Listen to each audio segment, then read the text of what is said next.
हम लोग कोरोना से फाइट कर रहे हैं और अभी भी निकलते हुए नहीं दिख रहे। बट मैंने YouTube पे बहुत सारे टेस्टिमोनियल्स देखे हैं जिनको कोरोना हुआ, उन्होंने नेक्टर फ्रूटा का यूज किया और वो बहुत जल्दी रिकवरी कर गए। और ऐसे भी बहुत सारे लोगों से मिला हूं जिन्होंने अपने निजी जीवन का हिस्सा नेक्टर और फ्रूटा को बनाया, उनको कोरोना टच भी नहीं कर पाया। और अभी बड़ी हवा तेज हो रही है ओमिक्रॉन को लेकर के। जैसे नेक्टर फ्रूटा ने कोरोना को बीट किया, क्या हम लोग मान के चलें कि अगर हम लोग नेक्टर फ्रूटा को जीवन का हिस्सा बनाए तो क्या ये ओमिक्रॉन को भी बीट करेगा? बिल्कुल, डेफिनेटली करेगा। अब आप देखिए, अगर हम कोरोना क्या है, वायरस है, क्योंकि नई वायरस है उसके लिए इम्यून सिस्टम तैयार नहीं था, इम्यून सिस्टम को पता नहीं है, इम्यून सिस्टम की antibodies against the virus ready नहीं थी, तो वो संक्रमण करके अपने सिम्टम देके कईयों की जान भी लिया। अब यहाँ पे सोचने वाली बात यह है कि ये जो वैक्सीन बनाई जा रही है, वैक्सीन हमारी ओवरऑल इम्यूनिटी को नहीं बढ़ा रही, वैक्सीन हमारी स्पेसिफिक इम्यूनिटी को बढ़ा रही है। स्पेसिफिक इम्यूनिटी क्या होती है और किसने बनानी है? जी, आप देखिए, ये वैक्सीन क्या है? कोरोना के मॉलिक्यूल को कमजोर करके हमारे इन्नेट इम्यून सिस्टम के सामने मिन्नत की जाती है शरीर में भेजकर कि इसके खिलाफ अपनी फौज खड़ी करें, ताकि जब भी कोरोना से एनकाउंटर हो फौज पहले से बॉडी में हो। जी, यही कॉन्सेप्ट है ना वैक्सीन का।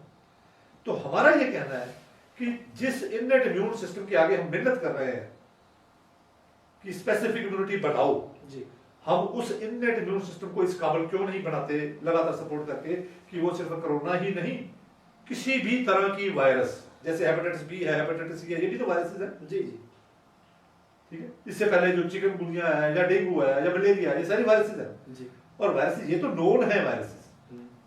हमारे एनवायरनमेंट में तो हजारों किस्म की वायरसेस जो है वो घूम रही हैं। जी, और अभी आपने जिसका नाम दिया ओमिक्रॉन, ये म्यूटेशन है वायरस की। ओके। अगर वायरस म्यूटेशन कर सकती है तो हमारा इन्नेट इम्यून सिस्टम भी तो मॉड्यूलेट कर सकता है। तो हमारा ये मानना है कि हमारा जो ट्रू नेक्टर है, इसके अंदर विद एविडेंस, इसके अंदर परमात्मा ने वो सारे के सारे बायो एक्टिव इंग्रेडिएंट्स रखे हुए हैं जो हमारे इम्यून सिस्टम की सारी फोर्सेस को सब जगह पर, टिश्यू में भी, ब्लड में भी, बोन में भी, ठीक है, उनको मॉड्यूलेट कर सकता है। जिस लेवल का थ्रेट पोटेंशियल है उसी लेवल का डिफेंस पोटेंशियल बिल्डअप कर सकता है।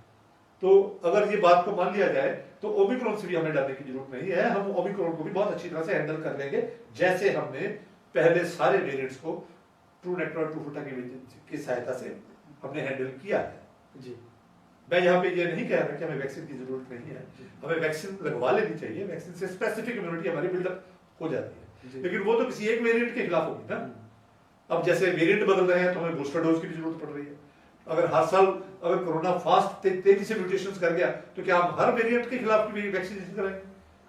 मैं ये समझता हूं कि उससे बेटर ये है कि हम अपने इन्नेट इम्यून सिस्टम को अलर्ट, एक्टिव एंड सफिशिएंट बना के रखें, ताकि किसी भी तरह की वायरस हमारे शरीर पर संक्रमण ना कर सके। अंदर आएगी, 2-4 दिन सिम्टम आएंगे, पहचानी जाएगी, पकड़ी जाएगी और प्रोसेस करके शरीर से बाहर निकाली जाएगी। तो इस तरह से मैं ये कहना चाहूंगा, इसको समाप्त करता हूं ये कहकर कि ट्रू नेक्टर और ट्रू फ्रूटा को अपने परिवार का हिस्सा बने। एक दिन से बच्चे से लेकर 100 साल के बुजुर्ग तक हर एक को ये प्रिवेंशन के लिए भी दिया जा सकता है।